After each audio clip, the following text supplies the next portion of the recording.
জুলাই সনদে স্বাক্ষর করেছি। এটা জুলাই চার্টারের যে সমস্ত সংস্কারমূলক প্রস্তাবে আমরা সবাই একমত হয়েছি, স্বাক্ষরের মধ্য দিয়ে সেই সংস্কার প্রস্তাবের ব্যাপারে আমাদের একমত প্রকাশ করেছি। কিন্তু এখন কাজ বাকি হলো এগুলোকে একটা জুলাই সনদ বাস্তবায়ন আদেশ জারি আর এটাকে আইনি ভিত্তি দিতে একটা গণভোট করতে হবে, তারপরে জাতীয় নির্বাচন। এখন এই দুটা কাজ তো জুলাই সনদে অন্তর্ভুক্ত নেই, গণভোট কখন হবে আর এর যে জুলাই সনদ বাস্তবায়নের যে আদেশটা কখন হবে, এই দুইটা জায়গা জুলাই সনদের অন্তর্ভুক্ত করে লিখিত নেই বলে অনেকেই প্রশ্ন করছেন যে আপনারা আগে বললেন এটা যে বাস্তবায়ন হবে, কবে আদেশ জারি হবে, কবে গণভোট হবে, এটা নিষ্পত্তি তো এখনো হয়নি।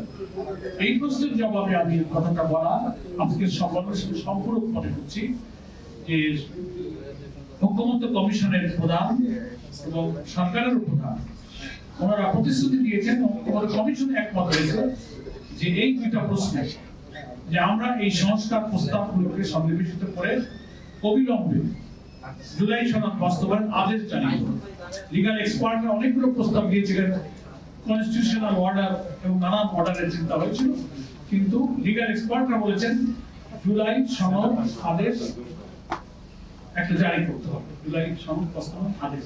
এটি অপেক্ষাকৃত আইনের দিক থেকে পাওয়ারফুল, সেটা যেন অবিলম্বে করা হয়, যেটা আজকের বক্তব্যে বলা হয়েছে এটা অবিলম্বে বাস্তবায়ন করতে হবে এবং নভেম্বরের মধ্যে গণভোট দিয়ে এটা আইনি ভিত্তি দিতে হবে, তারপর জাতীয় নির্বাচন।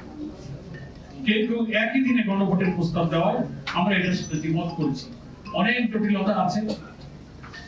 একই দিনে দুইটা ভোট হলে অল্প সময়ের মধ্যে একজন ভোটার দুই জায়গায় ভোট দেবে, একটা সনদের ব্যাপারে হা না বলবে, আবার তার প্রতীকে ভোট দেবে, টাইমে ভোট কাজটিকে কভার করতে পারবে, অনেক ভোটার ভোট দেওয়া থেকে বাইরে থেকে যেতে পারে।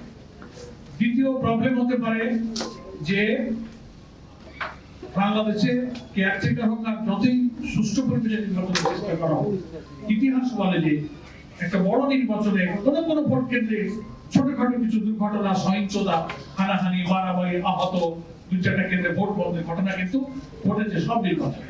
যদি এই নির্বাচনে এমন কোনো ঘটনা ঘটে যে 5টা কেন্দ্রে ভোট বন্ধ হয়ে গেল, তাহলে সেটা তো জাতীয় নির্বাচনের কেন্দ্রের ভোট বন্ধ হলো, তাহলে গণভোটের কেন্দ্রের কি দশা হবে, ওই ভোটের কি করে গণনা হবে, ওই ভোটটা কি করে কাউন্টিং হবে, এতে কোনো ফলাফল হতে পারবে। জুলাই সনদে যেসব সংস্কার প্রস্তাব যাচ্ছে, একজন ভোটার যদি বুঝতে না পারে কোনটা হা হলো, হা জিতলো না না জিতলো, কোন কোন সংস্কারে জাতি হা বললো, এটা তো ভোটারকে আগে বুঝতে হবে, তারপরে না ভোট দিতে হবে।